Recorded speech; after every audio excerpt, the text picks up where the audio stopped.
Ever felt like your faith just ghosted you? Like it packed its bags in the middle of the night, leaving behind only a faint echo of what once was? 1 minute, you were absolutely on fire, burning bright, feeling connected, certain of your path. The next, you're staring at the ceiling during worship, the words of the hymns just bouncing off the invisible wall between you and whatever you thought you believed in, wondering if anyone's even listening. Or worse, if you are. This isn't just a fleeting moment of distraction. This is that gut-wrenching, unsettling, deeply personal crisis that rattles the very foundations of your spiritual life. It's the kind of doubt that whispers, then shouts, then screams questions you're terrified to voice aloud. Well, here's the brutal truth, and it might just be the most liberating thing you hear today. Your doubt isn't some demonic entity to cast out, some sign of spiritual failure that needs immediate exorcism. No, it's not a weakness. It's a door. It's a powerful, albeit uncomfortable, force that's trying to kick you forward, to propel you into a deeper,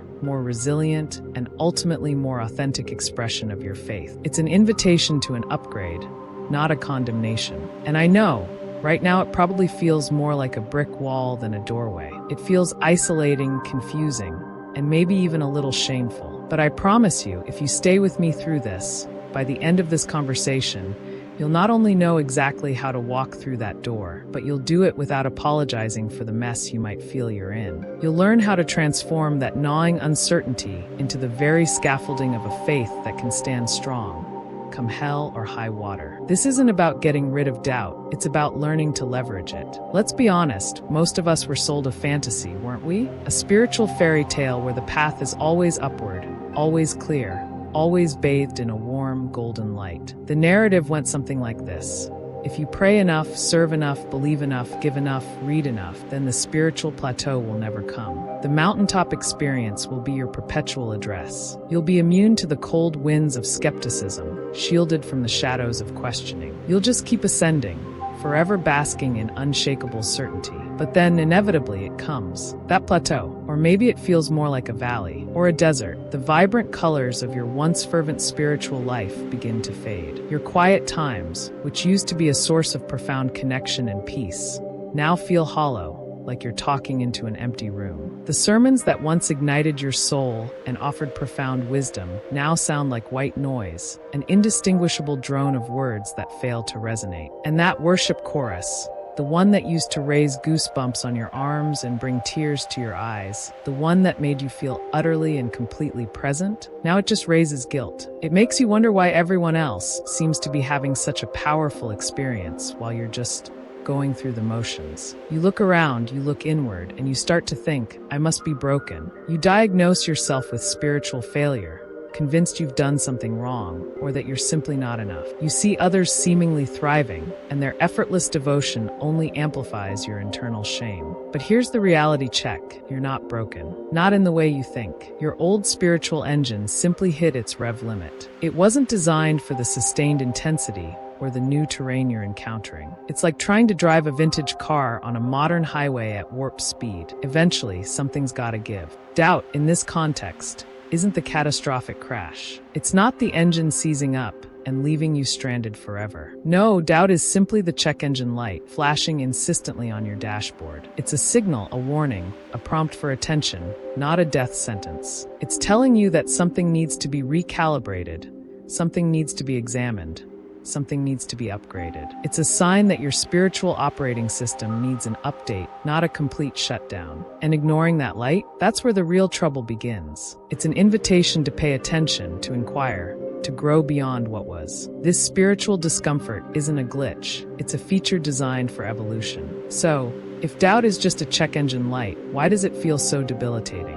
Why do the practices that once sustained us suddenly lose their power? It's because the tools we relied on for so long, the very mechanisms that fueled our faith, have become obsolete for the next leg of the journey. There are 3 primary reasons why those old tools stop working, and understanding them is crucial for moving forward. Repetition without revelation dulls nerve endings. Asterisk, asterisk, think about it. When you first encountered a spiritual truth, a prayer, a scripture, a worship song, it hit you like a bolt of lightning. It was fresh, vibrant, full of revelation. It stirred something deep within you. But over time, If that practice becomes rote, if it's performed out of habit or obligation rather than genuine engagement, it loses its spark. It becomes a ritual devoid of meaning. You're saying the words, you're going through the motions, but your heart and mind aren't truly in it. It's like listening to your favorite song on repeat for 1,000 hours.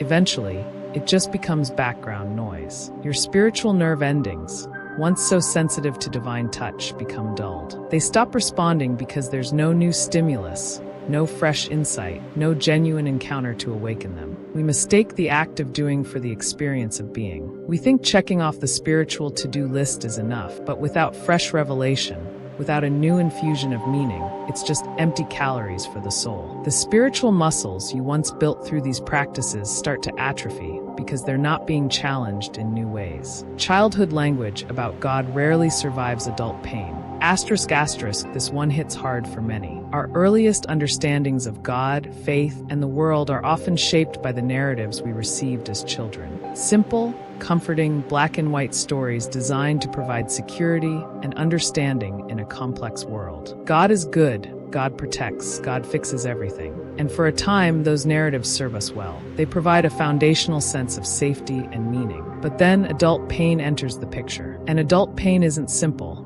It's not always fixed, and it often feels anything but good. It could be the death of a loved one, a betrayal, a chronic illness, a profound injustice, a global crisis that shakes your trust in a benevolent, all-powerful deity. When these moments of deep suffering hit, the simplistic, childlike explanations for God and the universe crumble under the weight of lived experience. The Sunday school answers just don't cut it anymore. You find yourself asking, if God is so good, why did this happen? Or where was God when I needed him most? The language of your childhood faith, while sweet and innocent, simply doesn't have the vocabulary to articulate or comprehend the nuanced, often brutal realities of adult life. And when your theological framework can't hold your pain, it feels like your faith itself is breaking. It's not, it's just outgrowing its old clothes. Community that rewards conformity can't hold complexity. Many spiritual communities, for all their good intentions, often inadvertently create an environment where conformity is subtly, or not so subtly, rewarded. There's an unspoken pressure to present a polished, put-together spiritual image, to have the right answers, to express the right sentiments, to suppress any messy questions or inconvenient doubts. If you're struggling, the expectation might be to just pray harder, or have more faith, rather than to truly wrestle with the complexities of your experience. In such an environment, bringing your raw, unfiltered questions, your gnawing uncertainties, your theological wrestling matches, feels like a betrayal. It feels like you're disrupting the peace, challenging the established order, or even risking your belonging. So what do? We either conform, burying our true selves and our real questions under a veneer of performative faith, or we quietly withdraw. A community that demands uniformity of belief above all else simply doesn't have the capacity, the emotional intelligence, or the spiritual maturity to hold the beautiful,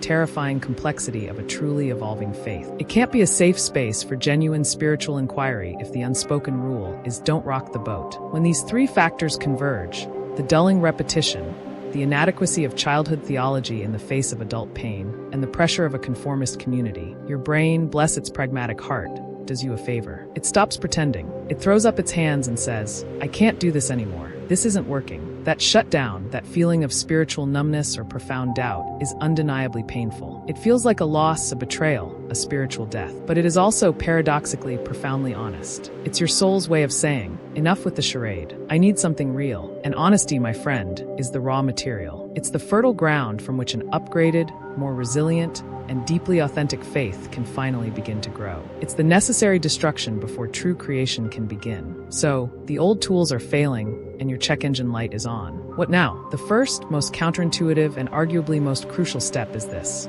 Stop gaslighting yourself. Seriously, stop telling yourself that your doubts are bad, that they're wrong, that you just need to pray them away or ignore them until they vanish. That internal dialogue of self-reproach is a spiritual dead end. It's like trying to fix a leaky pipe by constantly wiping up the water instead of addressing the source. Instead, I want you to do something radical.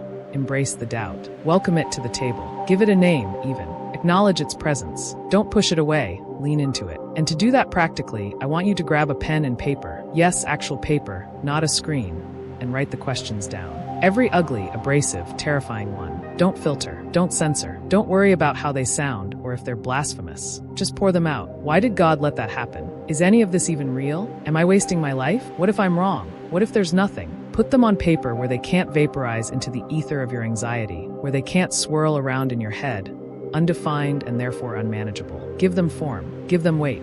Then here's the kicker. Read them aloud. Hear how real they are. Hear the tremor in your voice, the weight of the words. This isn't about validating the doubt as truth, but about validating your experience of having the doubt. It's about respecting the internal landscape of your soul, however tumultuous it may be. Because until you respect your doubt, until you acknowledge its legitimate presence and the very real questions it poses, you can't dissect it. You can't understand what it's trying to tell you. You can't learn from it. You can't move through it. It will just continue to be a shadowy monster under the bed, gaining power in its ambiguity. Think about it.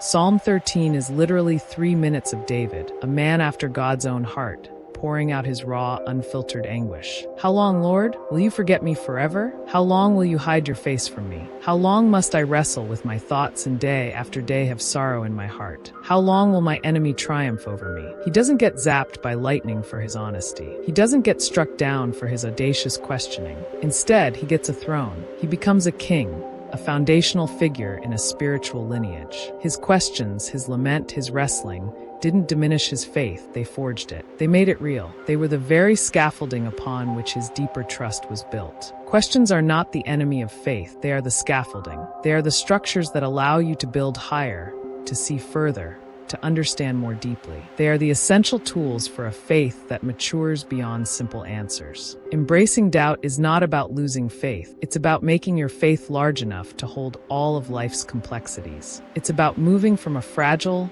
brittle belief to an unbreakable trust that has been tested and refined. All right, you've embraced the doubt. You've given voice to those gnawing questions. Now it's time for some serious spring cleaning in your spiritual life. This isn't about abandoning your faith. It's about clearing out the clutter that's actually hindering your connection. Grab another sheet of paper. Draw 2 columns, big and bold. Label 1. Still gives me life. Label the other. I do it so I won't feel guilty. This is where you get ruthless. This is where honesty becomes your sharpest tool. Go through every single spiritual practice, ritual, obligation, and habit you currently engage in. Be brutally honest with yourself. Does your daily devotional time genuinely nourish you? Or is it just another item on a spiritual to-do list that you dread? If communion, that sacred act of remembrance and connection, feels like eating cardboard, bland, tasteless, and utterly unsatisfying, then write it down in the guilt column. If your sunrise prayer, which once felt like a profound conversation with the divine, now feels like a cold obligation, a chore you resent waking up for, note it. Think about church attendance, volunteer roles, Bible studies,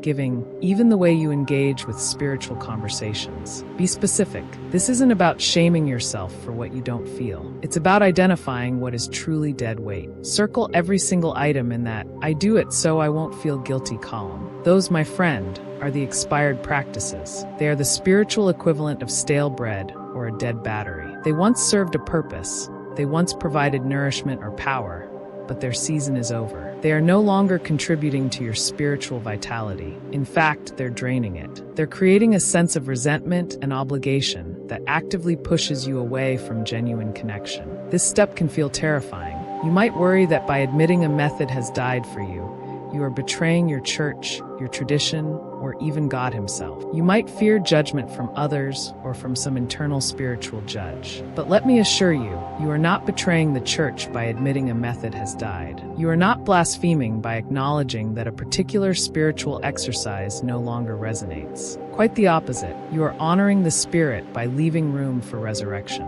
You are making space for new life, new forms, new expressions of faith to emerge. You're clearing out the old, dry bones so that something fresh and vibrant can grow in its place. This audit isn't about destruction.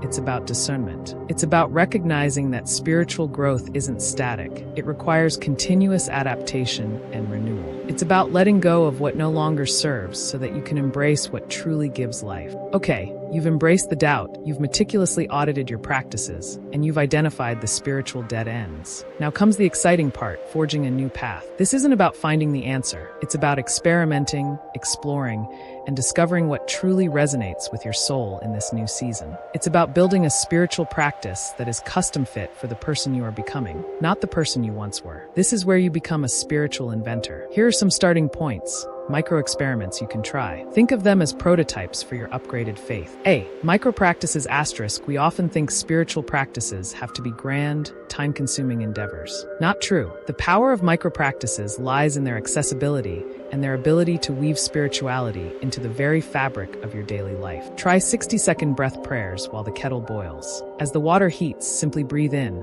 God is present, and breathe out, I am here. Or grace in, fear out. Or love in, stress out. This isn't about emptying your mind, but about filling it with intentionality, connecting your physical rhythm to a spiritual truth. It grounds you even in the mundane. These tiny moments, intentionally inserted into your routine, create pockets of sacred presence that accumulate over time.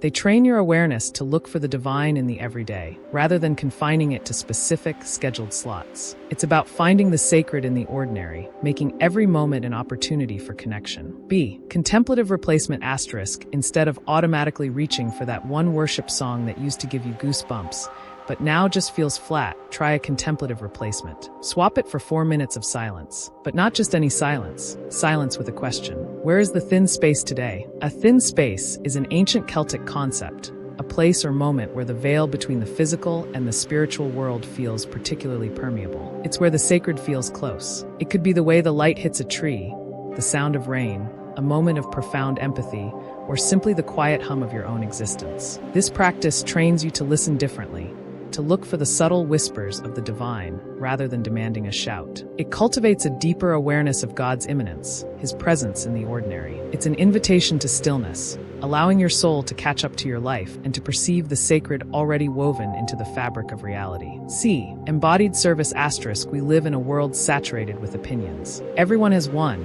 and most are loudly expressed online.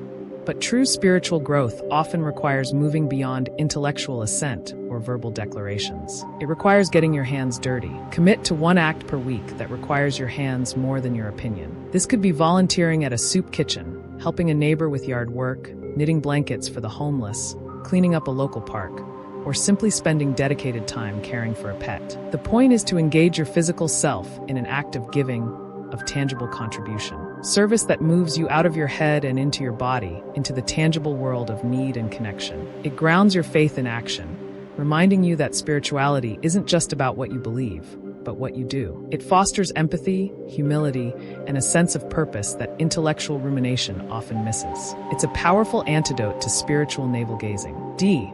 Journaling with data *. This isn't just free-form journaling. This is intentional, structured reflection designed to reveal patterns and insights you can't fake. Each night, before you go to sleep, write one line of gratitude, one line of lament, and one line of wonder. Gratitude *. What was one specific thing today that you were thankful for? Keep it concrete. The warmth of my coffee. A kind word from a colleague.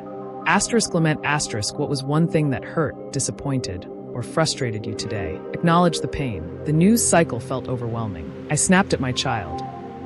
Wonder *. What was one thing that captivated you, surprised you, or made you feel a sense of awe? The way the clouds moved. A new idea that sparked. Do this for 40 days. 40 days is a powerful, biblically significant number for transformation. At the end of that period, go back and read your entries. You will start to see patterns emerge. Patterns of joy, patterns of struggle, patterns of where you consistently find connection or disconnection. These patterns are data. They are insights into your unique spiritual ecosystem. They show you where you're thriving, where you're struggling, and where you're most open to the divine. This isn't about judgment. It's about self-awareness, about understanding the rhythm of your own soul, allowing you to intentionally cultivate what brings life and address what causes drain. It's a powerful tool for self-discovery and spiritual calibration. This phase is all about courageous experimentation. Don't be afraid to try things that feel new or even a little awkward. Your faith is evolving, and your practices need to evolve with it. You're building a spiritual toolkit for the next chapter of your journey. As you forge this new path, you're inevitably going to encounter those familiar doubting thoughts again. They're persistent, aren't they? This is where the concept of the neutral witness becomes an absolute game changer. Picture yourself sitting in a movie theater. You're comfortable, perhaps with a bucket of popcorn. The movie is playing on the screen in front of you. Now imagine that the doubting thoughts, the anxieties, the criticisms, the what-ifs, are all playing out on that screen. They are the plot, the drama, the intense scenes. You, however, are in the seat. You are the observer. You are not the movie itself. You are not the thoughts. You don't have to chase the plot every time the director yells cut, or every time a new, terrifying scene flashes across the screen. You don't have to jump into the narrative and become one with the protagonist's fear. This is the neutral witness. It's the part of you that can observe your internal experience without being consumed by it. It's the quiet, steady awareness behind the chaos of your mind. Practically, this feels like saying, I notice I'm having the thought that God is absent. Or, I notice I'm feeling a wave of anxiety about my spiritual future. Or, I notice that familiar voice telling me I'm not good enough. That tiny linguistic shift. I notice I'm having the thought, rather than God is absent, or I am anxious, creates a crucial space. It buys you 30 seconds of freedom. It's enough time to step out of the immediate emotional entanglement with the thought. It's enough time to remember that you are not your thoughts, and your feelings, while real, are not necessarily the ultimate truth of your being. This concept, often rooted in mindfulness practices, is about cultivating an inner observer, a part of your consciousness that can watch the parade of thoughts and emotions without being swept away by them. When you notice, you create a separation. You move from being fused with the thought to simply observing it. And in that 30-second window of freedom, you gain agency. You can then consciously choose to refocus on something true, something beautiful, or something useful. What does that mean? Asterisk something true, asterisk, perhaps a core belief you still hold, a spiritual experience you can recall, or a universal principle of love and connection. I notice I'm having the thought that I'm alone, but the truth is, I have friends who care about me, and I felt a moment of peace this morning. Asterisk something beautiful, asterisk the way the light is streaming through the window, the intricate pattern of a leaf, the sound of a favorite piece of music. Engaging your senses with beauty can pull you out of the mental loop. Asterisk something useful, asterisk what action can you take right now that would be constructive? I notice I'm having the thought that I can't do this. What's the very next small step I can take? This redirects your energy from rumination to action. The neutral witness isn't about denying your doubts or forcing yourself to be positive. It's about developing the capacity to hold your doubts lightly, to observe them without letting them dictate your entire internal landscape. It's a powerful practice for mental and spiritual resilience, giving you the power to choose your focus, even in the midst of internal turmoil. It's how you learn to navigate the inner movie theater without becoming lost in the plot. At some point, empathy needs a backbone. We can be compassionate with ourselves, we can acknowledge our pain, we can embrace our doubts. But there comes a moment when that compassion needs to be paired with a dose of tough love, a firm nudge forward. If you've been languishing in doubt for 3 years, if you've been circling the same questions without any movement, if you've allowed the check engine light to stay on without taking any action, then it's time for an intervention. It's time to ask yourself, are you using the questions as a bridge or as a blanket? A bridge is something you cross to get to the other side, a means to an end, a path toward deeper understanding and growth. A blanket, however, is something you pull over your head to hide, to stay comfortable in your inertia, to avoid the discomfort of change and challenge. Doubt can become a very convenient excuse for inaction, a sophisticated way to avoid the hard work of spiritual evolution. It can become a comfortable, albeit stifling, blanket that keeps you warm in your familiar spiritual stagnation. If you suspect you've been using doubt as a blanket, it's time to shake it off. Set a 30-day challenge. This isn't a suggestion. It's a non-negotiable commitment. Pick one of the new practices we discussed, a micro-practice, a contemplative replacement, an act of embodied service, or the structured journaling. Just one. Commit to it. Same time, same place.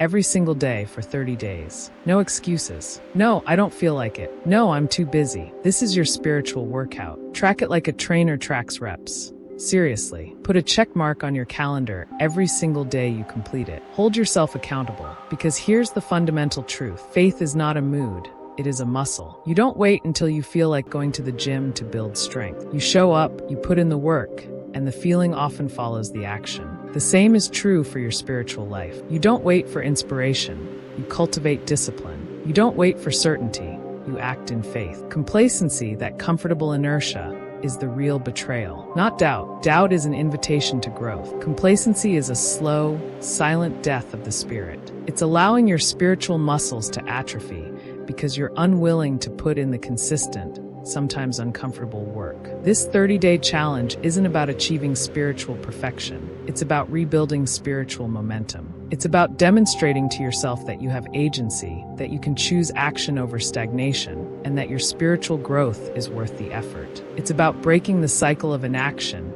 and proving to yourself that you are capable of forging a new way forward. This is a huge one. As you embark on this journey of spiritual honesty and renewal, a deep-seated fear often emerges. What if I'm betraying my tribe? What if my evolution costs me my belonging? This fear is incredibly potent because humans are wired for connection. The thought of losing your community, your familiar spiritual home, or the approval of those you respect can be paralyzing. You might worry that your new questions, your shifting perspectives, your updated practices will make you an outsider, an anomaly, or even a pariah. You might foresee awkward conversations, strained relationships, or outright rejection.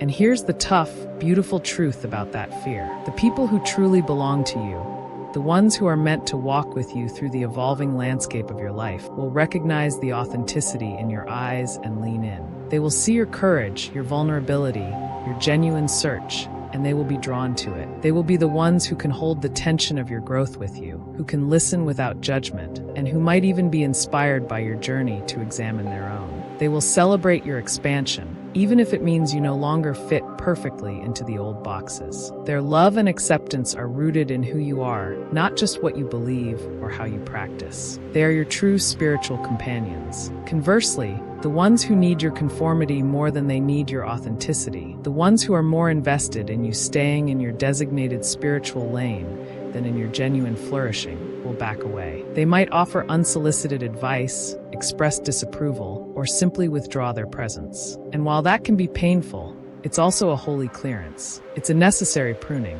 It makes room for souls who can hold the tension with you, who can appreciate the complexity of your journey, and who aren't threatened by your growth. It's the universe, or the divine, making space for more aligned connections to enter your life. If history is any guide, every major renewal movement, every significant spiritual breakthrough, every paradigm shift in human consciousness started not with a satisfied, conforming crowd, but with a handful of questioned exiles. It started with individuals who dared to ask different questions, to challenge established norms, to seek a deeper truth, even if it meant stepping outside the familiar walls of their tribe. Think of the prophets, the reformers, the mystics, the artists, the ones who were willing to be misunderstood in pursuit of a more profound reality. Their betrayal of the status quo was precisely what birthed something new and vital. Your evolution is not a betrayal. It is an act of spiritual integrity. It is an honoring of the dynamic, living nature of faith. And while it may mean some relationships shift, it ultimately leads to deeper,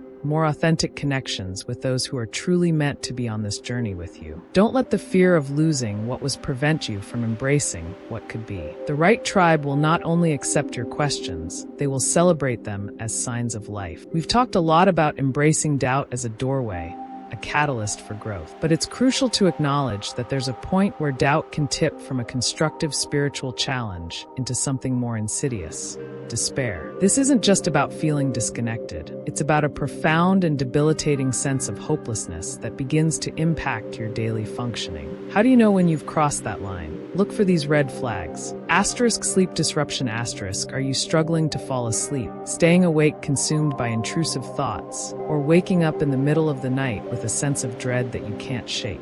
Asterisk intrusive thoughts asterisk are the doubts no longer just questions but persistent, unwelcome thoughts that hijack your mind, often negative, self-critical, or even nihilistic. Asterisk loss of function asterisk. Are you finding it difficult to engage in basic daily activities? Are you struggling at work, neglecting responsibilities, or withdrawing from social interactions? Is the joy draining out of things you once loved? Asterisk physical symptoms asterisk persistent fatigue, unexplained aches, changes in appetite, a constant knot in your stomach. Asterisk a pervasive sense of hopelessness asterisk not just questioning, but a deep-seated belief that nothing will ever get better, that there's no point, or that you are fundamentally flawed beyond repair. If doubt begins to manifest in these ways, if it's tipping into despair, please do not try to tough it out alone. This isn't a spiritual failing, it's a human experience that requires support. Text one safe person tonight, just one. Someone you trust implicitly, someone who can listen without judgment, someone who can simply be present with you. It could be a pastor, a therapist, a spiritual director, or just a grounded, empathetic friend. Pick one. Reach out, even if it's just to say, I'm struggling, and I don't know what to do. Why is this so important? Because brains sometimes need chemistry, not just courage. Our spiritual lives are deeply intertwined with our mental and emotional well-being, and our mental well-being is, in turn, connected to our neurochemistry. Sometimes what feels like a spiritual crisis is exacerbated by, or even rooted in, a clinical depression, anxiety disorder, or other mental health challenge. And just as you wouldn't try to pray away a broken leg, you shouldn't try to will away a chemical imbalance or a deep-seated trauma that requires professional intervention. Getting help, whether it's through therapy, medication, or consistent spiritual direction, is not a sign of spiritual failure. It is, in fact, an act of profound spiritual wisdom and stewardship. It is stewardship of the vessel, the precious human body and mind that God has entrusted to you. Think about Jesus. He spent 30 of his 33 miracle-working years in obscurity, probably learning how to be human,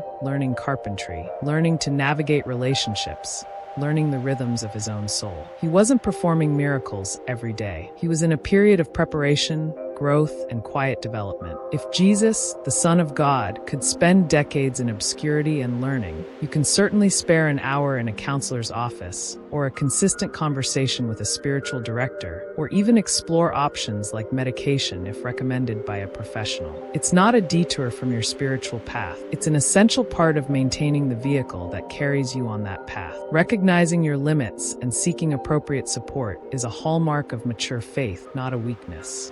If any of this is landing for you, if it's sparking something, if it's making you nod your head, do me a quick favor. Hit that like button. Seriously, it's a tiny action, but it tells the algorithm that this content is valuable, so it quits sending cat videos to people who desperately need this instead. And if you know someone stuck in this spiritual swamp, someone wrestling with these very questions, share this video with them. You never know. Sometimes, a rope shows up wearing an email subject line. It could be the lifeline they didn't even know they were looking for. Let's be blunt. Lone Ranger spirituality is a Darwin Award waiting to happen. The idea that you can navigate the treacherous, often confusing landscape of spiritual doubt and growth entirely on your own is a myth, a dangerous fantasy perpetuated by an individualistic culture. We are not designed for isolation, especially when our souls are in flux. We need witnesses, fellow travelers, and mirrors to reflect back our experience. Trying to go it alone through a spiritual crisis is like trying to perform open-heart surgery on yourself in the dark. It's not just difficult, it's reckless. You need community, but not just any community. Not the kind that rewards conformity. We already talked about that. You need a different kind of connection. You need to find or form a microgroup. I'm talking 3 to 5 people, no more. This isn't a Bible study of 20, it's an intimate circle of trust. These need to be people in a similar season of spiritual questioning or growth, people who share a similar commitment to honesty and depth. Meet bi-weekly, consistently. This isn't a casual get-together, it's a sacred commitment to one another's spiritual well-being. And within this microgroup, establish some clear rules of engagement. Rule 1. No fixing, only curious questions. This is perhaps the most vital rule. When someone shares their struggle, their doubt, their confusion, the natural human impulse is to offer solutions, to fix it, to give advice, to quote scripture, to tell them what they should do. Resist that impulse with every fiber of your being. Instead, practice the art of the curious question. What does that feel like for you? What's the hardest part about that? What are you learning in this? Where do you sense God in this, if anywhere? This creates a space of profound listening and validation, allowing the person to explore their own experience without feeling judged or pressured to conform. It communicates,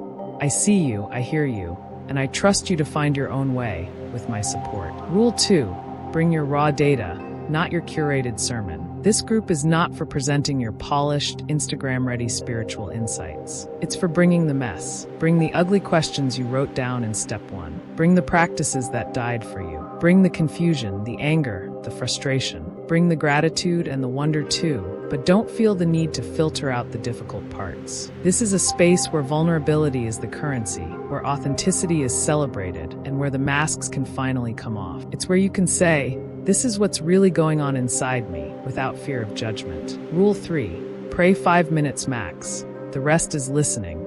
Again, a countercultural rule for many spiritual communities. We often rush to prayer as a solution, a way to fix things. But in this setting, the primary spiritual practice is listening. Listening to each other.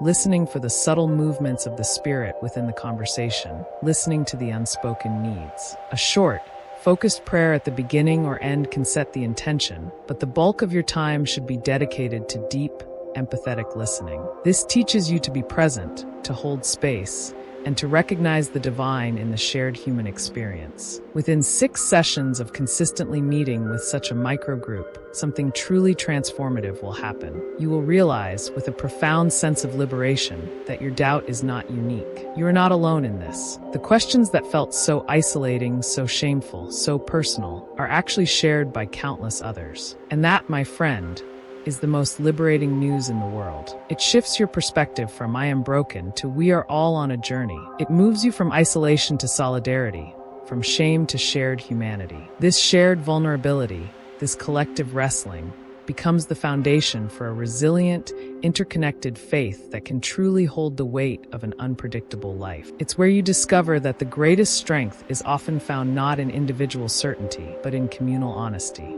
This journey of spiritual growth and doubt navigation isn't about dramatic, lightning bolt moments of revelation, though those can happen. More often, it's about slow, steady, almost imperceptible shifts. And because of that, it's absolutely critical that you learn to celebrate small wins. Neuroplasticity, the brain's amazing ability to rewire itself, runs on celebration. When you acknowledge and celebrate a positive change, however tiny, you reinforce the neural pathways that led to that change, making it more likely to happen again. You're literally training your brain to lean into growth. So, the first morning you wake up without that familiar dread clinging to you, mark it. Don't dismiss it as a fluke. Write it down, tell someone, do a little internal happy dance. That's a win. The first time you hear a bird singing outside your window and think, maybe there's still beauty, maybe there's still hope, maybe I'm not entirely lost. Write it on your gratitude wall. Make a note in your journal. That's a win. The first time you manage to observe a doubting thought without being consumed by it, activating your neutral witness, that's a massive win. We often wait for the Mount of Transfiguration fireworks, for the grand, undeniable display of spiritual certainty. We expect a booming voice from heaven, a sudden, complete eradication of all uncertainty. But if you wait for those dramatic, cinematic moments, you'll miss the still small ember that actually keeps you warm. You'll overlook the quiet, consistent glow that sustains you through the long nights. It's in those micro moments of connection, of peace, of wonder, of simple presence, that true spiritual resilience is built. String enough of these micro moments together. Enough mornings without dread, enough maybe moments, enough observed thoughts, enough 60-second breath prayers, enough acts of embodied service. And one day, you'll look up. And when you do, you'll discover that the very setback, the very season of doubt that felt like it was going to unravel you completely, has actually forged the strongest, most authentic, most unbreakable part of your faith. It wasn't a detour, it was the curriculum. It wasn't a punishment, it was a profound education. It wasn't a sign of failure, it was the crucible that refined your soul. Celebrate every tiny step, because each one is building something magnificent. So let's bring it all back home. The brutal truth about your spiritual setback is this: doubt is not the opposite of faith. It is not the enemy you must vanquish. No, doubt is the kiln. It is the intense, purifying heat in which brittle, superficial belief is fired into unbreakable, resilient trust. Your setback, that confusing, disorienting season of questioning, is not a detour from your path. It is the curriculum. It is the essential course material designed to stretch you, challenge you, and ultimately transform you. Treat it like a demanding teacher who grades hard, but desperately wants you to pass. Lean into the lessons. Step through the door that doubt has opened, rather than trying to barricade it shut. Be courageous enough to audit your dead practices, to ruthlessly clear out what no longer serves your living faith. Be adventurous enough to build new ones, to experiment with micro-practices, contemplative silence, embodied service, and data-driven journaling. And let the neutral witness keep you sane, giving you that crucial 30 seconds of freedom to choose your focus amidst the inner turmoil. This journey of spiritual growth and doubt navigation isn't about dramatic, lightning bolt moments of revelation, though those can happen. More often, it's about slow, steady, almost imperceptible shifts. And because of that, it's absolutely critical that you learn to celebrate small wins. Neuroplasticity, the brain's amazing ability to rewire itself, runs on celebration. When you acknowledge and celebrate a positive change, however tiny, you reinforce the neural pathways that led to that change, making it more likely to happen again. You're literally training your brain to lean into growth. So, the first morning you wake up without that familiar dread clinging to you, mark it. Don't dismiss it as a fluke. Write it down, tell someone, do a little internal happy dance. That's a win. The first time you hear a bird singing outside your window and think, maybe there's still beauty, maybe there's still hope. Maybe I'm not entirely lost. Write it on your gratitude wall. Make a note in your journal. That's a win. The first time you manage to observe a doubting thought without being consumed by it, activating your neutral witness, that's a massive win. We often wait for the Mount of Transfiguration fireworks, for the grand, undeniable display of spiritual certainty. We expect a booming voice from heaven, a sudden, complete eradication of all uncertainty. But if you wait for those dramatic, cinematic moments, you'll miss the still small ember that actually keeps you warm. You'll overlook the quiet, consistent glow that sustains you through the long nights. It's in those micro moments of connection, of peace, of wonder, of simple presence, that true spiritual resilience is built. String enough of these micro moments together, enough mornings without dread, enough maybe moments, enough observed thoughts, enough 60-second breath prayers, enough acts of embodied service, and one day, you'll look up. And when you do, you'll discover that the very setback, the very season of doubt that felt like it was going to unravel you completely, has actually forged the strongest, most authentic, most unbreakable part of your faith. It wasn't a detour, it was the curriculum. It wasn't a punishment, it was a profound education. It wasn't a sign of failure, it was the crucible that refined your soul. Celebrate every tiny step, because each one is building something magnificent. So, let's bring it all back home. The brutal truth about your spiritual setback is this: doubt is not the opposite of faith. It is not the enemy you must vanquish. No, doubt is the kiln. It is the intense, purifying heat in which brittle, superficial belief is fired into unbreakable, resilient trust. Your setback, that confusing, disorienting season of questioning, is not a detour from your path. It is the curriculum. It is the essential course material designed to stretch you, challenge you, and ultimately transform you. Treat it like a demanding teacher who grades hard,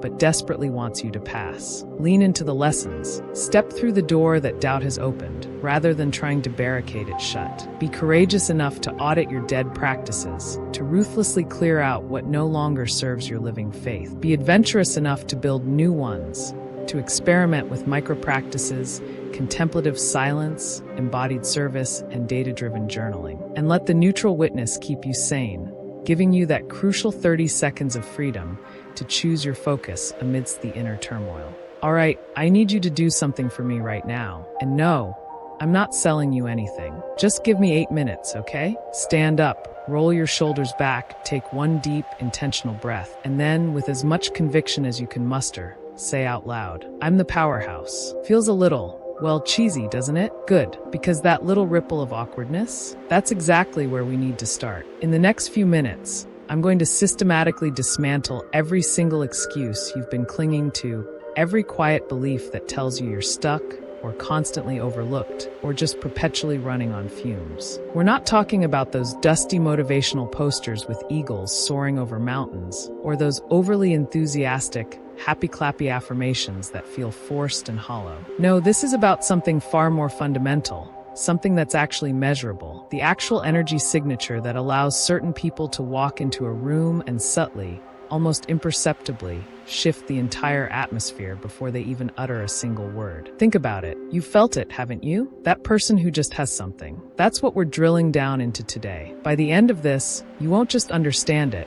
You'll have a practical 3-part energy dial that you can twist and calibrate today, right now, so that people don't just see you, they feel your presence, your impact, your undeniable energy, long before you even step into their direct line of sight. This isn't magic, it's mechanics. And once you understand the mechanics, you become the architect of your own influence. Stick around. It's time to build your personal powerhouse. First things first, let's get crystal clear on what we even mean by vibe. Because if we're going to master it, we need to define it so precisely that you'll never have to guess again. Your vibe isn't some ethereal, undefinable quality. It's the sum of three distinct, measurable things: your body language, your internal dialogue, and the emotions you default to under pressure or stress. That's it. Those three factors, working in concert, create what psychologists call interpersonal synchrony. Let's break that down. Your body language isn't just how you stand. It's the subtle dance of your posture, the openness of your gestures,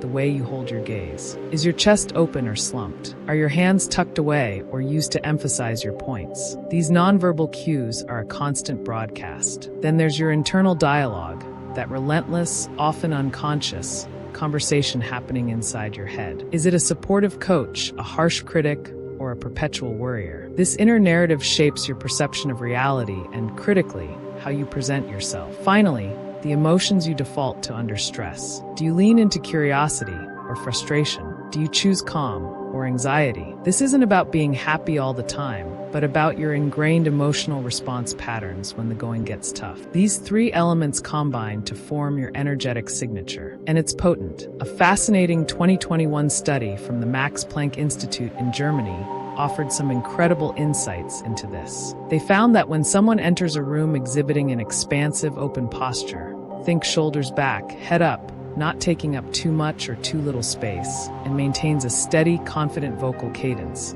something remarkable happens. Strangers in that room, without even realizing it, begin to unconsciously match their own heart rate variability to that person's within a mere 30 seconds. Let me translate that for you. Your physiology has the power to literally hijack the room's biology. It's not just an idea, it's a biological phenomenon. This is precisely why we call certain individuals powerhouses. They aren't just charismatic, they're biological Wi-Fi routers, constantly broadcasting at a frequency that everyone else subconsciously wants to tune into. They emit a signal of calm, confidence, and capability that draws people in, makes them feel at ease, and aligns their internal state with the powerhouse's own. It's an energetic resonance, a silent invitation to connect and engage. And once you understand these components, you realize you're not at the mercy of some random vibe. You're the one holding the controls.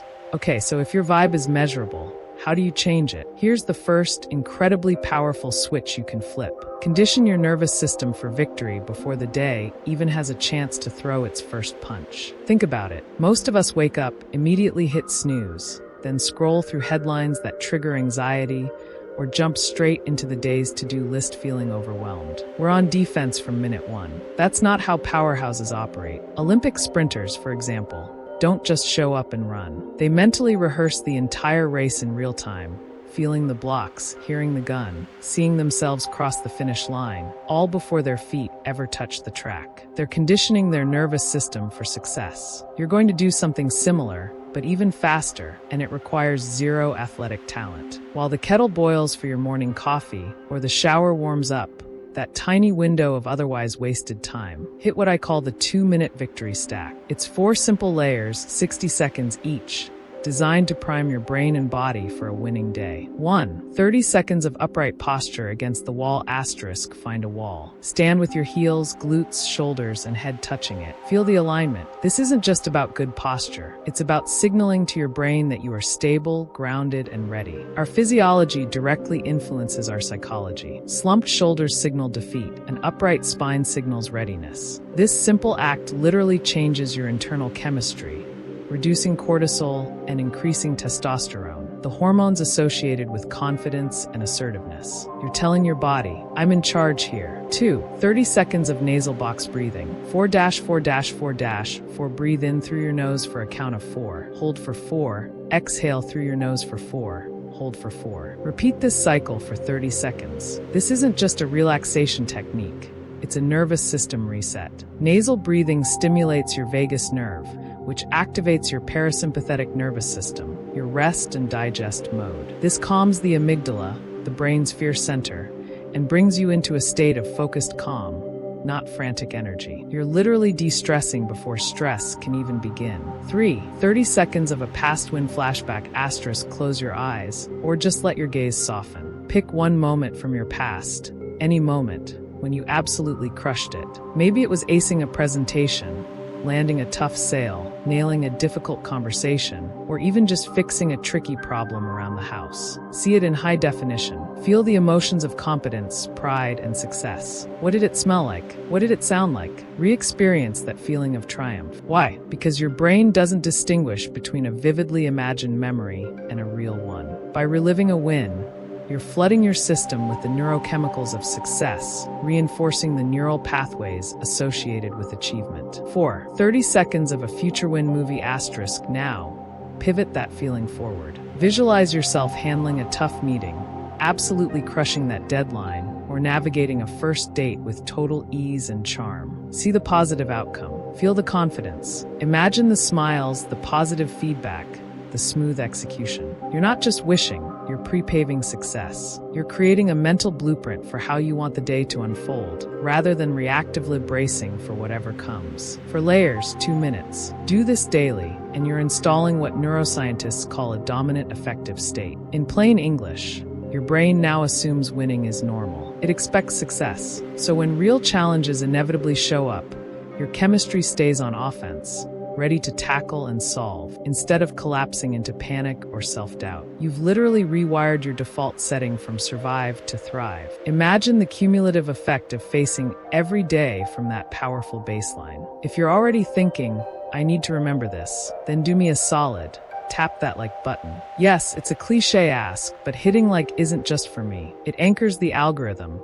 so this information reaches someone else who might desperately need it tonight or tomorrow morning. Let's build a powerhouse chain reaction together. Now, let's tackle a common misconception that holds so many people back from cultivating their own magnetic presence. People love to say, oh, she's just got that thing, as if charisma is some magical birthright bestowed upon a lucky few, like perfect pitch or naturally curly hair. That's a myth, and it's a dangerous one because it implies you either have it or you don't, leaving no room for growth or intentional development. But let me tell you, unequivocally, nope. Magnetic energy is trained, not merely gifted. It's a skill set, not a genetic lottery win. A groundbreaking 2024 meta-analysis published in the Journal of Applied Psychology, which, for those unfamiliar, is a big deal in the research world, meticulously reviewed 127 different studies on charisma. Their findings were incredibly clear. The highest predictor of perceived magnetism wasn't physical attractiveness or even innate extroversion. It was the powerful combination of emotional stability and goal clarity. Think about those two traits for a moment. Emotional stability isn't about never feeling emotions. It's about the ability to regulate them, to respond thoughtfully rather than react impulsively, to maintain composure under pressure. It's the calm in the storm, the steady hand. Goal clarity, on the other hand, is about having a crystal clear understanding of what you want, why you want it, and the path you're taking to get there. It's about purpose, direction, and intentionality. And here's the kicker. Both emotional stability and goal clarity are profoundly trainable traits. You can cultivate them, you can practice them, you can improve them. This means that charisma, that elusive thing we admire in others, isn't some mystical quality. It's a direct byproduct of internal structure. It's the visible manifestation of someone who has done the inner work, who has cultivated their mental and emotional landscape. Consider the immense, almost overwhelming impact of a track like Kanye West's Power. It wasn't born out of thin air. It was meticulously crafted, built layer by layer over 5,000 man-hours. It's a testament to intentionality, to a clear vision, and to the emotional resilience required to push boundaries and create something truly impactful. The song feels like a powerhouse because it was built like one. Your personal magnetism is no different. It's not about lucky DNA. It's about the deliberate construction of your inner world, leading to an undeniable outward presence. When you are internally structured, stable, and clear, your energy becomes magnetic, effortlessly pulling others into your orbit. Now, let's move to the second critical switch, one that's often overlooked but has a monumental impact on your vibe, your internal dialogue. Let's be honest, for most of us, we're walking around with a mental soundtrack that sounds suspiciously like a bad breakup playlist, full of self-doubt, criticism, regret, and what ifs. This constant chatter, this internal noise, doesn't just affect how you feel. It leaks out, shaping your expressions, your posture, and ultimately,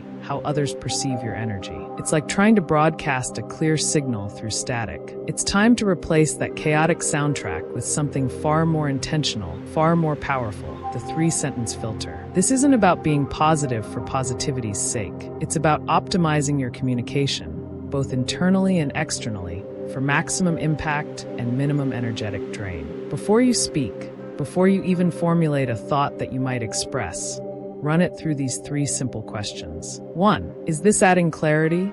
Are the words you're about to say going to make the situation, the idea, or your intention more understandable? Or are they just adding noise, confusion, or ambiguity? Unclear communication is an energy sink for everyone involved. It forces others to expend mental effort trying to decipher your meaning, which drains their focus and diminishes your perceived value. Powerhouses cut through the clutter. 2.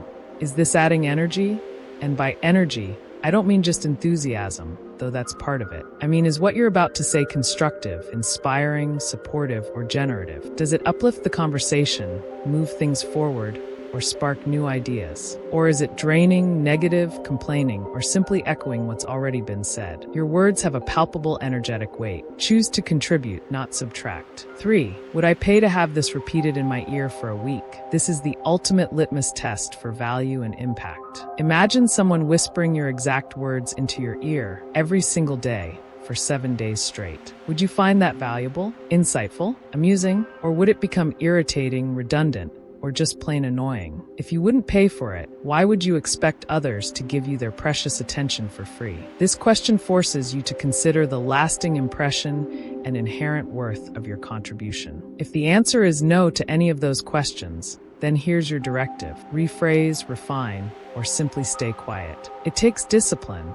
especially at first, but you will notice an almost immediate shift. Within days, you'll find that people literally lean in when you speak. Why? Because your words now carry a significantly higher signal-to-noise ratio. You're no longer contributing to the general hum of background chatter. You're delivering concentrated value. High signal means high perceived value, and high perceived value is an instant, undeniable vibe upgrade. You become the person whose words are worth waiting for, worth listening to, and worth remembering. Let's talk about infrastructure for a moment, but not just any infrastructure, the kind that fundamentally redefines what's possible. Remember the powerhouse building movement in Norway? This isn't just about constructing pretty buildings. It's about creating structures that produce more renewable energy than they consume over their entire life cycle, from construction to demolition. These are truly energy positive or net positive buildings. Now, why am I talking about Norwegian architecture when we're discussing your personal vibe? Because there's a profound, tangible parallel here. When researchers studied occupants of these powerhouse buildings, they discovered something extraordinary: a measurable 12% uptick in cognitive performance tests compared to workers in standard,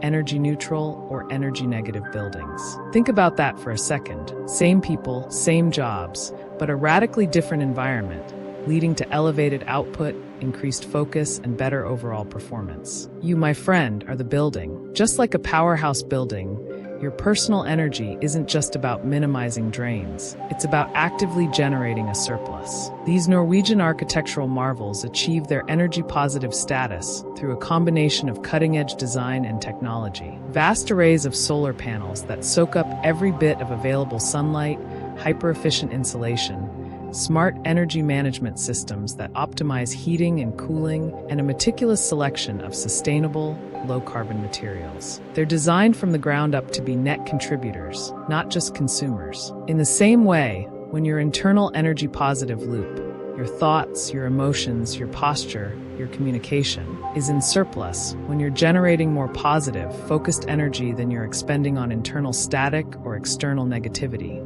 other people feel it. They don't just notice it, they literally level up around you. Your presence becomes an uplifting force, a catalyst for better performance and a more positive atmosphere. That's why the conversation about your vibe isn't fluff. It's not some touchy-feely concept to be dismissed. It is quite literally infrastructure. Just as a powerhouse building provides an optimal environment for its occupants to thrive, a personal powerhouse provides an optimal energetic environment for those around them. When you are energy positive, you create a ripple effect, inspiring and empowering others to become more productive, more engaged, and ultimately more effective. You become a source of sustained, positive energy, much like the sun on those solar panels. Okay, for our third and fastest switch, let's talk about something incredibly subtle, yet unbelievably powerful, controlling the micro-expressions around your eyes and mouth. Specifically, we're focusing on the smile. Now, we all know the power of a genuine smile, a Duchenne smile, which is the one that activates the orbicularis oculi muscle, those little crinkles at the corners of your eyes. That's the authentic one,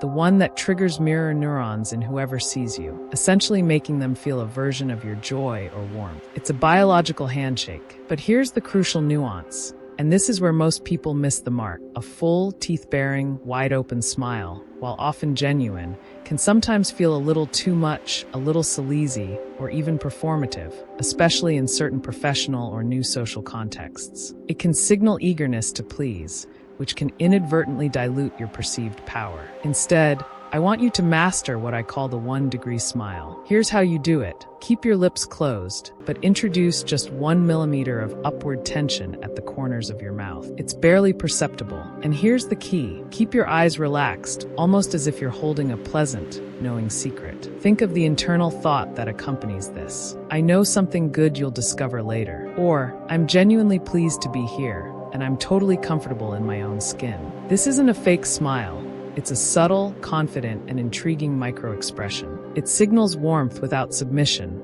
confidence without arrogance. It's an invitation, not a demand. It suggests depth and self-possession. Practice this. Practice it on your barista when you order your coffee. Practice it on the receptionist at your office. Practice it on strangers you pass in the street. You'll be amazed at the reactions. How many people will respond with a similar, softer smile? How many will subtly lean in? And more importantly, how many will ask, "So, what are you up to today?" Or, "What's got you smiling?" They feel the intrigue. They sense the quiet confidence. You haven't said a word, but you've already become the conversational event, the person who sparks curiosity. You've broadcasted an energy that says, "I'm interesting, I'm at ease, and I have something valuable to offer." This tiny, almost imperceptible shift in your facial expression is a massive upgrade to your magnetic field. Here's a truth bomb about energy that most people miss. It doesn't come from doing everything well. In fact, trying to do everything well is a surefire way to spread yourself thin, dilute your impact,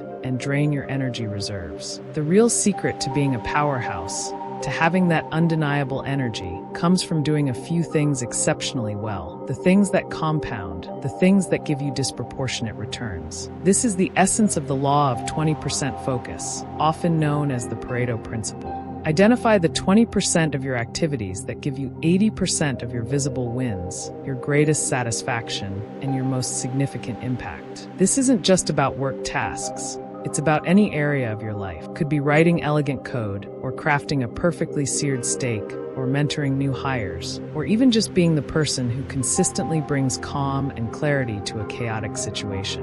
Whatever it is, find those core activities where your natural talents and passion intersect with tangible results. Once you've identified that crucial 20%, your mission is clear. Double down on them. Invest more time, more energy, more focus into those high-leverage activities. Become undeniably excellent at them. This isn't about being a generalist. It's about becoming a specialist in your own unique brand of impact. Now, what about the other 80%? The stuff that drains you, that provides minimal return, that you feel obligated to do? That's where the magic of automate, delete, or delegate comes in. Automate can a tool, an app, or a system handle it. Set it up and let it run. Delete is it actually necessary? Often, tasks persist simply because that's how we've always done it. Challenge everything. If it doesn't serve your 20%, can it be eliminated entirely? Delegate can someone else do it, even if they don't do it exactly your way? Empowering others, whether a team member, a virtual assistant, or even a family member frees up your precious bandwidth. By ruthlessly pruning the non-essential, you free up a phenomenal amount of cognitive bandwidth. This isn't just about having more time. It's about reducing mental clutter, decision fatigue, and the low-level hum of obligation that subtly drains your energy throughout the day. And guess what? That freed-up cognitive bandwidth doesn't just disappear. It leaks into your voice, your walk, your handshake, and your overall presence. You become sharper, more present, more vibrant. The goal here isn't some mythical balance, where every area of your life gets equal attention. That's a recipe for mediocrity and exhaustion. The goal is signal amplification. It's about focusing your energy like a laser, making your most impactful contributions shine brightly, and in doing so, elevating your entire energetic signature. Powerhouses don't try to be good at everything. They're exceptional at what truly matters, and that focused intensity is what makes them so compelling.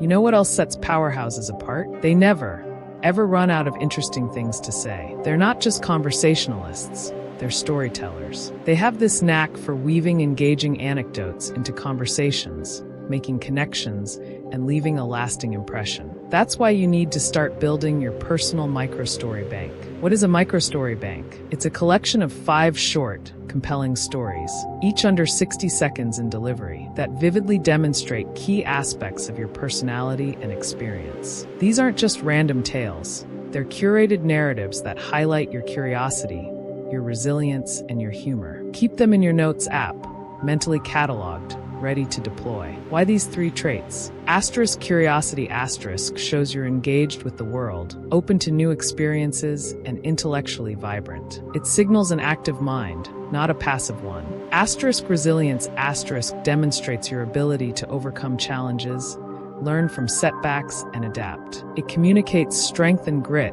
without having to explicitly state it. Asterisk humor asterisk reveals your humanity, your ability to find lightness, and your capacity to connect on an emotional level. It's a powerful tool for rapport and disarming tension. Think about stories like the time you got completely lost in Tokyo and somehow ended up judging an impromptu beatbox contest in a back alley, or the day you were on a remote hiking trip and managed to fix a crucial piece of gear with nothing but a hairpin and some duct tape, or that awkward but hilarious moment at a family gathering that taught you a profound lesson. It doesn't have to be epic.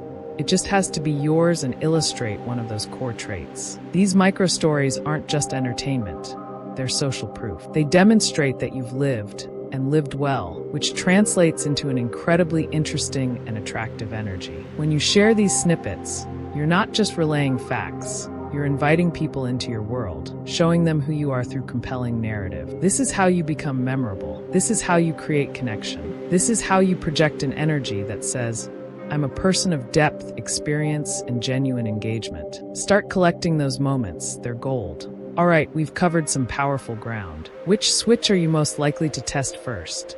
The 2-minute victory stack, the 3-sentence filter, or the 1-degree smile? Drop the number 1, 2, or 3 in the comments below and commit publicly. That declaration alone raises your follow-through by a whopping 42%, according to a Dominican University goal-setting study. Let's make it real. Let's be honest. That inevitable energy crash around 2 p.m.? It's not a character flaw. It's not a sign of weakness. It's a biological reality, a natural circadian dip. Your body's internal clock is signaling a temporary lull. The problem isn't the dip.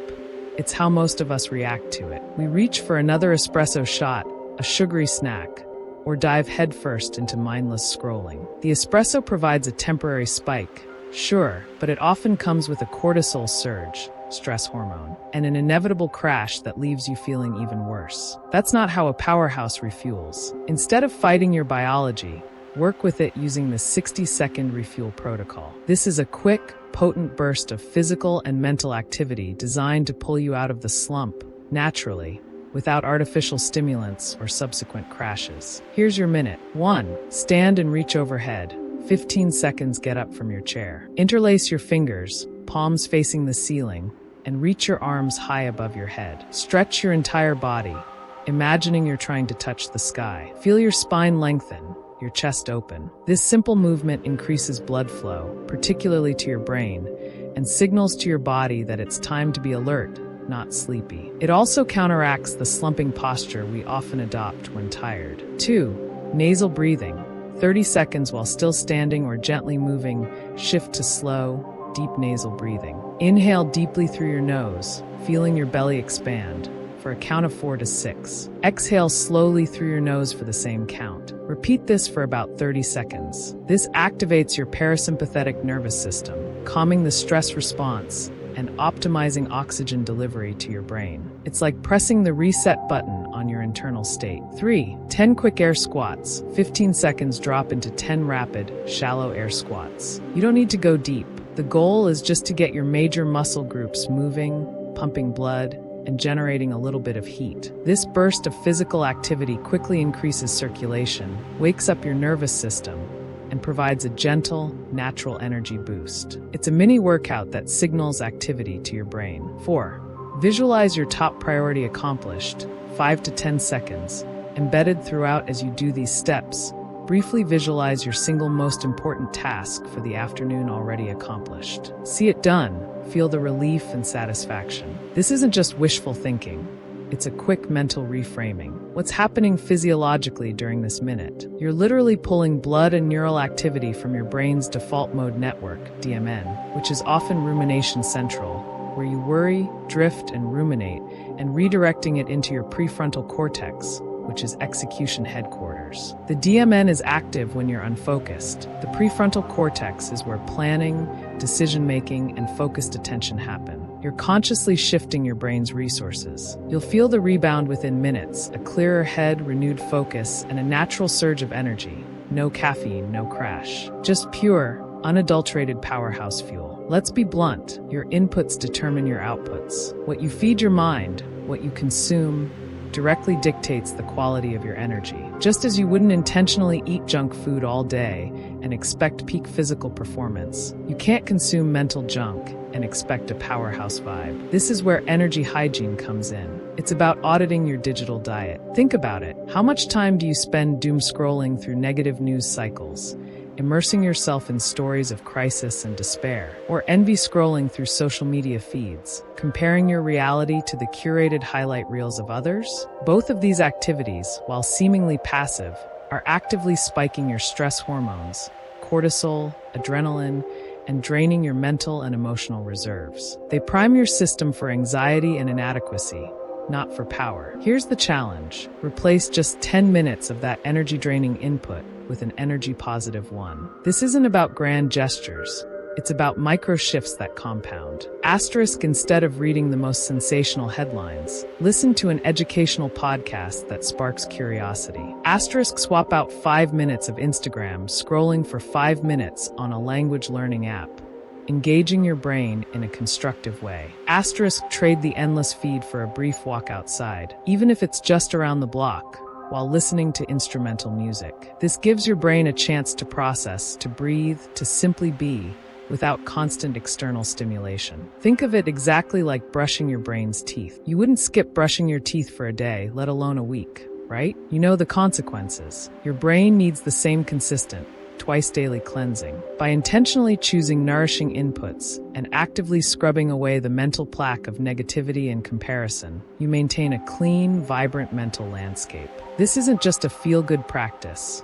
It's essential maintenance for a high-performance, powerhouse mind. Your energy is a reflection of what you consistently feed it. Choose wisely. Here's a mental model that will radically shift your perspective and prevent countless energy leaks. The 100 Lives Hypothesis. It's a simple, yet profound thought experiment. Imagine, for a moment, that you are going to live 100 distinct, separate lives. In how many of those 100 lives would this current problem, this current grievance, this current minor annoyance that's consuming your mental bandwidth truly matter? If the answer is fewer than 5, if this problem would be irrelevant in 95 out of 100 possible existences, then you have your answer. Drop it. Let it go. Refocus your precious energy on actions that do scale across those other 95 lives, on moves that build a lasting legacy, on contributions that genuinely matter. Why is this so powerful? Because our brains are wired to magnify immediate problems. A fender bender, a rude comment, a minor setback at work.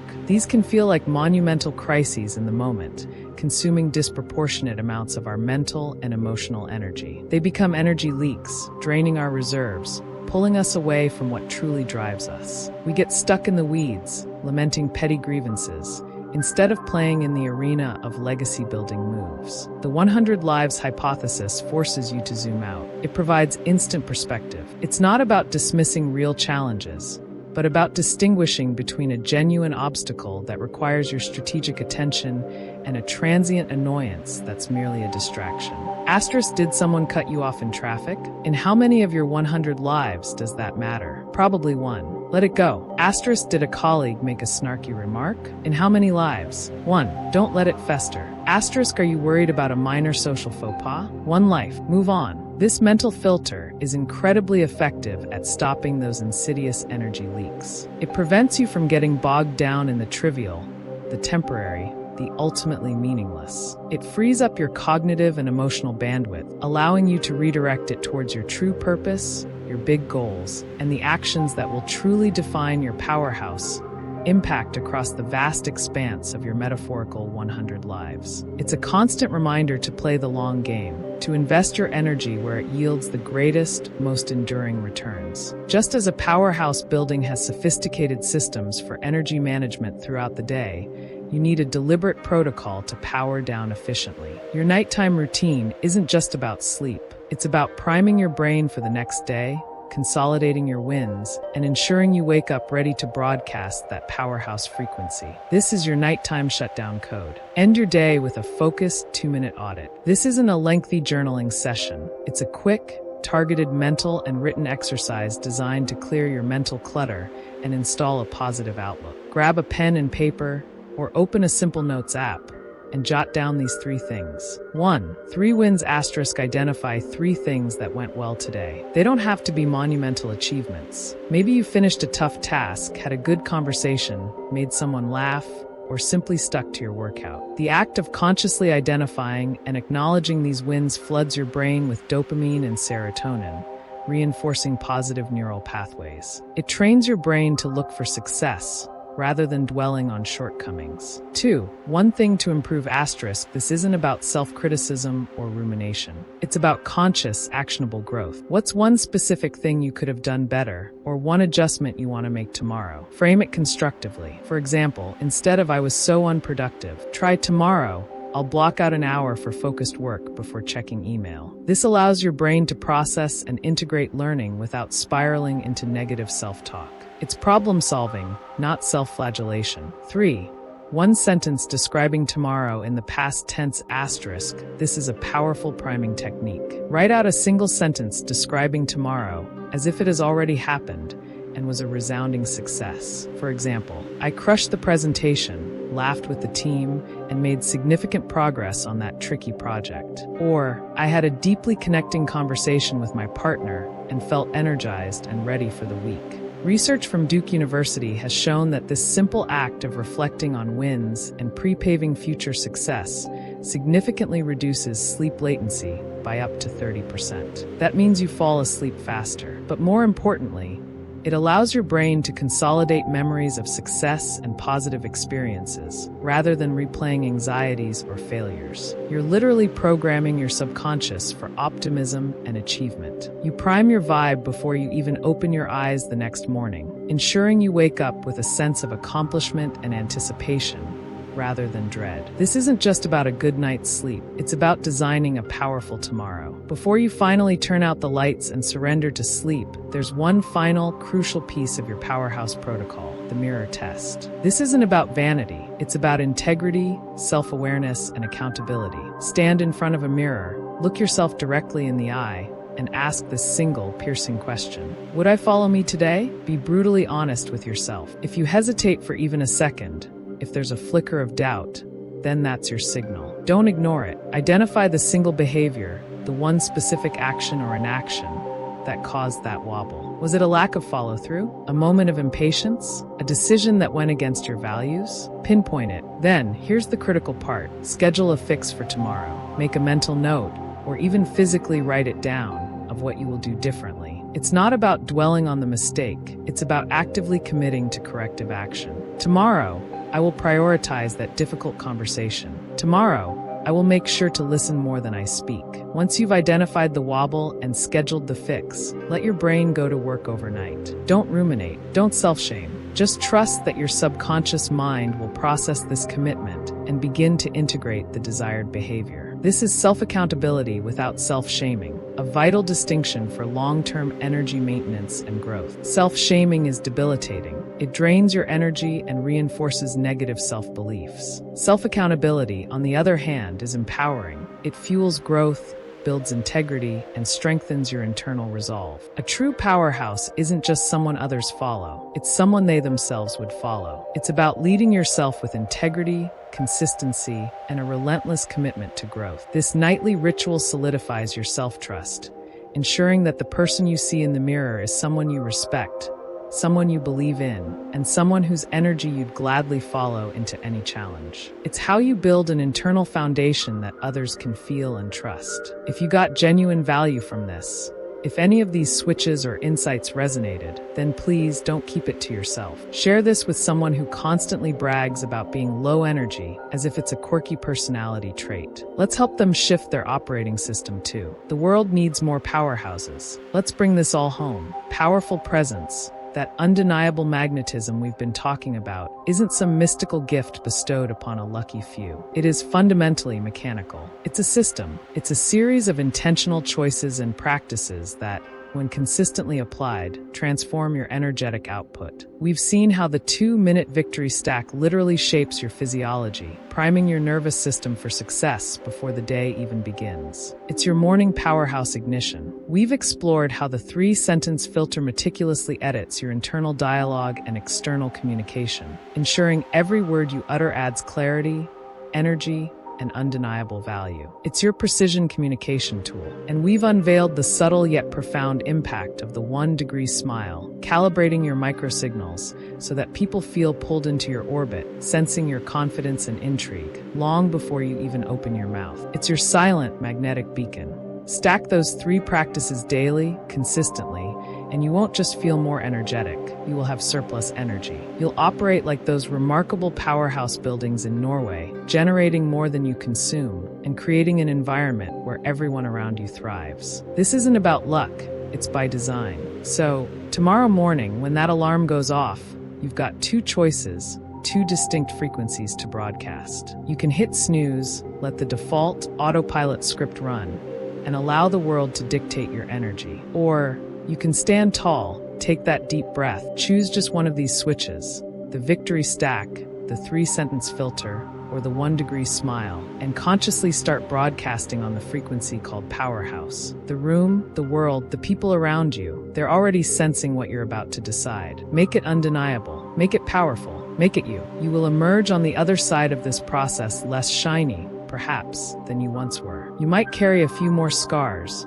a few more marks of the struggle, but you will be 10 times more real. Your faith will be less about simplistic answers and more about profound presence. Less about outward performance and more about inner integrity. Less about easy certainty and more about courageous trust. And that, my friend, that kind of faith, forged in the fire of honest questioning, built on the bedrock of authentic experience, and nurtured by intentional practice. That is the kind of faith that can hold the weight of an unpredictable life. It's the kind of faith that doesn't just survive, it thrives. It's the kind of faith that is truly worth having. All right, I want to hear from you. Drop a comment below with one practice you're letting go of and one you're picking up. I read every single one, and I'll be replying to the first 100 comments personally. And don't forget to subscribe and turn on notifications so you don't miss the next brutally honest conversation. Until then, may your doubt be the doorway, not the dead end.